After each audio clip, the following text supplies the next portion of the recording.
দরজা হাইলা শুনছে, বলছে ধুর পাগল হয়ে গেছে। প্রথমে কোথায় গেছিলেন? বাইতুল মাকদিস, এরপরে সাদা আসমান। এগুলো সম্ভব নাকি? এ পাগল হয়ে গেছে। বাইতুল মাকদিসে এখান থেকে অনেক দূর। আবার কাফেররা এটা নিয়ে প্রমাণনা ছড়াচ্ছে, মুসলমানদের কানে কানে দিচ্ছে আপনাদের নবী মুহাম্মদ নাকি আসমান থেকে ঘুরে আসছে। আবু বকর শুনছে। কে শুনছে? আবু বকর। আবু বকর ডাক দিয়া বলে, এই কথাটা কার থেকে শুনছো? কাফেরের বাচ্চা বলে তোমাদের নবী তো বলছে। আবু বকর ডাক দিয়া বলে, আসলেই কি আমাদের নবী মুহাম্মদ এই কথা বলছে?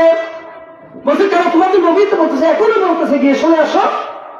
আবু বকর ডাক দিয়া বলে, ও আমার ভাই, যদি আমার নবী মুহাম্মদ আরবি এই কথা বলে থাকে তাহলে 100% সত্য, আমি বিশ্বাস করলাম।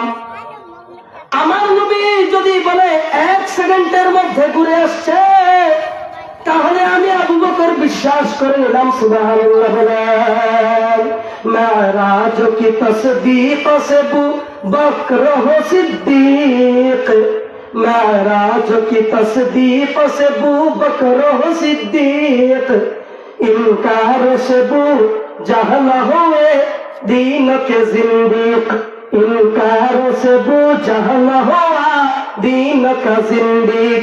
कहते हैं मोहम्मद की ये मेराज होती रूही, कहते हैं मोहम्मद की ये मेराज होती रूही। हक ये है कि मैं राज हुई जिस्मानी व यक़ज़ी। अल्लाह